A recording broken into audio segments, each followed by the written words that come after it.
Okay, folks, it's your buddy Mike Messier. Just going to do a little Mike's Instant Movie review.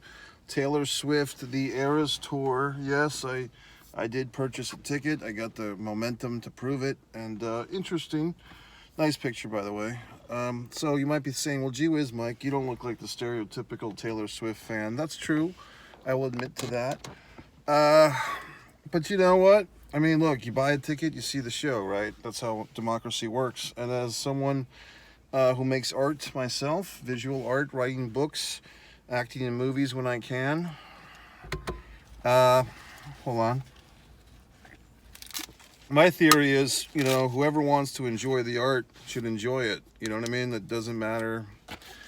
I'll tell you a little story since you asked. When I was a teenager, I went to see AC/DC, which was, at the time, my favorite rock band by far. Now they're in the top 3 or 5. Um, and let's just call it the way I see it. I mean, call it the way it was. Mostly Caucasian audience, 18,000 people, Capitol Center, Landover, Maryland. But in the parking lot going into the event, I saw 4 African American or black gentlemen wearing, heavy metal concert, shirts of some kind, different heavy metal bands. And that kind of opened me up, that kind of opened up my mind to the fact that, music does not discriminate. At least it shouldn't. Art should not discriminate.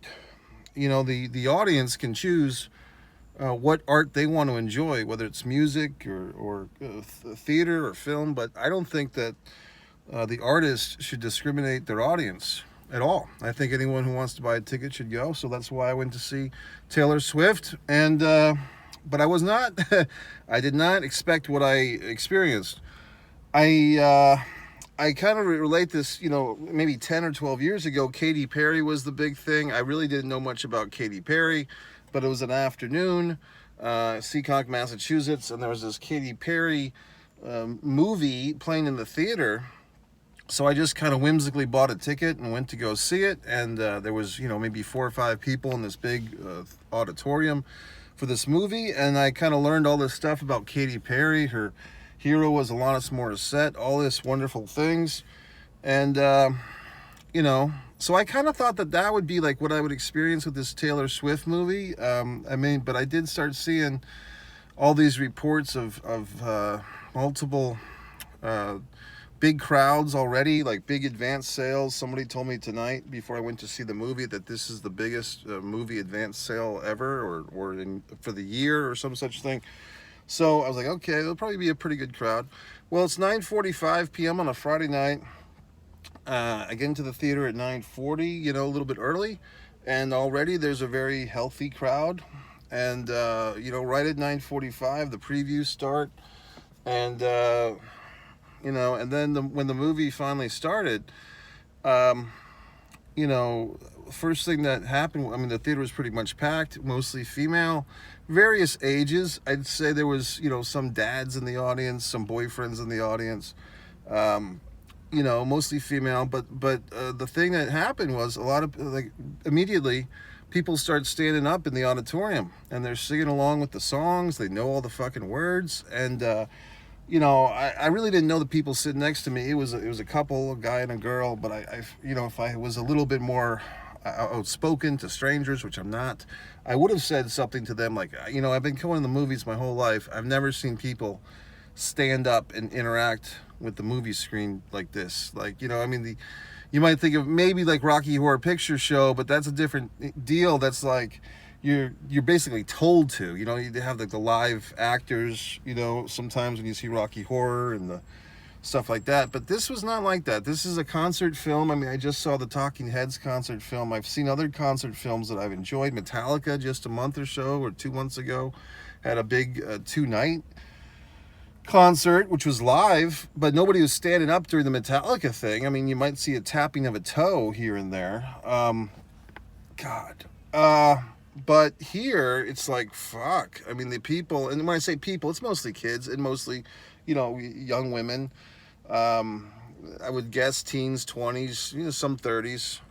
But they're all just standing up and kind of like screaming. And For a couple of songs, like I was exempt, like, and I saw the guy sitting next to me, like the boyfriend guy. He was kind of looking over, like, what the fuck, like seeing all these people standing up in the theater and singing and screaming. But luckily, the row in front of us, nobody was standing up for like 2 songs, and then I guess, the young women in front of us got empowered. Or felt encouraged to stand and to sing. And hey, look, I'm not gonna say anything. But they, no offense to them, but they had horrible fucking voices and just like the worst, I would have the worst teenage girl voices you can imagine.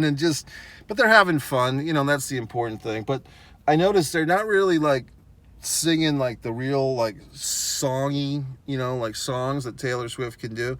Like the quick kind of staccato, almost rap songs.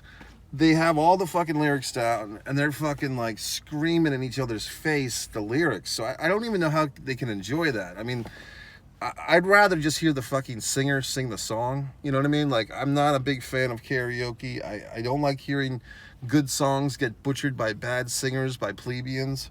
But these 2 young women, it's almost like a ritualistic thing. Like, I'm just, but look, I mean, if you try to get into the mind of someone, who knows what you'll find. But it's like, it's rather than enjoying the music or enjoying the concert, they're really just enjoying each other's company, and Taylor Swift gives them a bond for their friendship, and they can kind of live like, I mean, I think the big thing with someone like Taylor Swift for these young fans is they live vicariously through her. She's dating other famous people, whoever the fuck she's fucking, and these young women get to live vicariously through her. And I will say this, I think about, something like Blonde Ambition, Madonna tour, going way back when.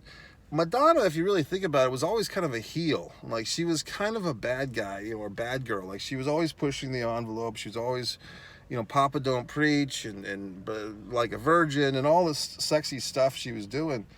But she wasn't really catering favor. Like, she wasn't really a kiss ass. But Taylor Swift, she really, embraces the fans, her fans. She embraces, she thanks the fans after every 5 or 6 or 7 songs. Because of you, I can do all this, So, I mean, she's really a baby face, which, pro wrestling term for a good guy or a good girl. And and these fans are fucking dedicated. So, I mean, she's already a billionaire. So, I mean, it's not like all she had to put her money in a mutual fund or whatever the fuck. But Taylor Swift, she's always going to be able to make big time money because she's got this devoted fan base. I mean, it's almost like being in a church, and she is Christ, Muhammad, and fucking John Lennon all wrapped into one. See what I did? So, I mean, I give her credit for warping the imaginations of this entire generation of young people. So, I mean, I guess if you're a high school boy or a young man looking for a date or looking to meet a girl, go to this fucking Taylor Swift concert movie. The other thing that I thought was interesting, I'm guessing that maybe this is the first concert film that a lot of these people have seen in the theater. I'm just guessing. And I don't know if they didn't know that it wasn't live. I mean, but maybe they don't care. I mean, like saying that, not that they thought that Taylor Swift was actually there in the theater, but maybe they thought that the movie concert was a live event, which it's not. I mean, they probably could have figured that out because of all the different start times that they could have chosen to see. As far as the actual presentation itself, I mean, I guess I was kind of thinking, like the Katy Perry thing, that maybe they do some type of little shish boom ba storyline type of thing, like, oh, Taylor was whatever the fuck, and here she is. But no, they get right into the fucking music, which I think was good. I could have, a casual fan like myself could have gone for a little storyline, I guess, but now they get right into the music. She looks great, I mean, Taylor Swift looks great, and she sings well. And I do notice with her, as opposed to some other people, and I guess, who would I compare her to? Madonna or whoever the fuck else.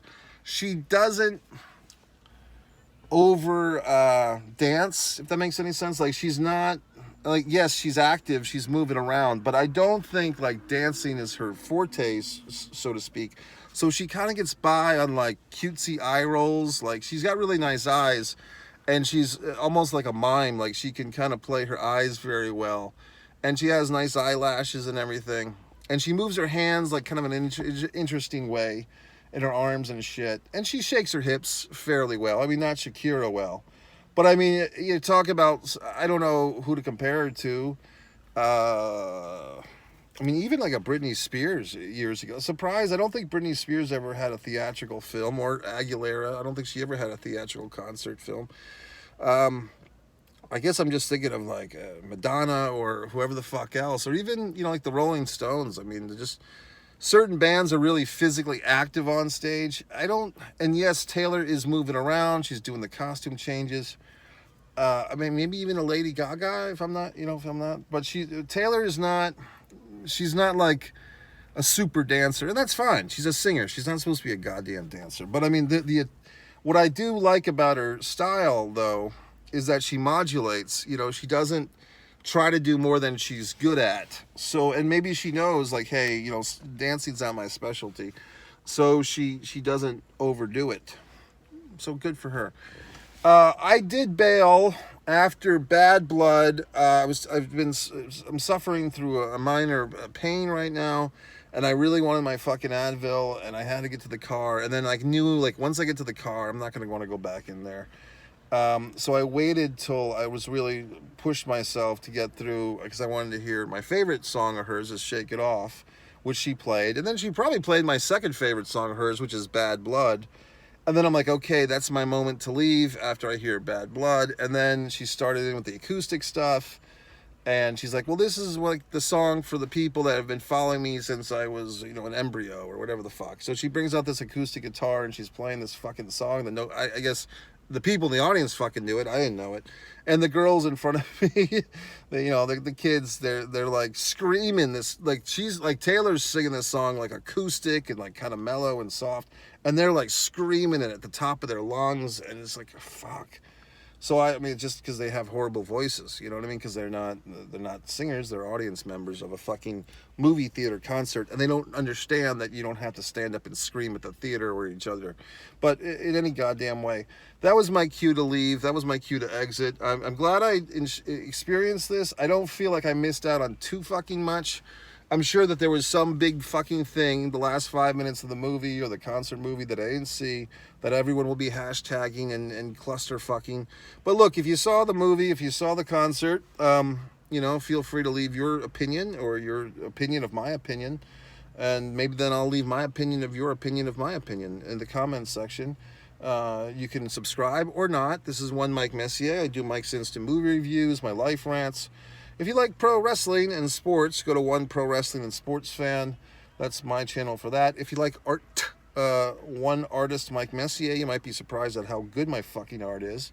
If you want to see, oh gee whiz, Mike, what the hell do you do with your life? Go to One Man in a Camera Films to see my short films and so forth. Avalonia Festival, my film festival, has its own YouTube page now. And so on and so forth. So that's about it, folks. So Taylor Swift, I applaud you. She is, in some degree, a neighbor. She's purchased a home in Rhode Island, a state that I lived in for many years. So I do, and look, I give her respect. She's formed this audience bond. She's bonded with you, the audience, and even casual fucks like myself coming off the street, put my little hat on and go see the thing. And there you go. So good job, Taylor Swift. Mike Messier, my opinion.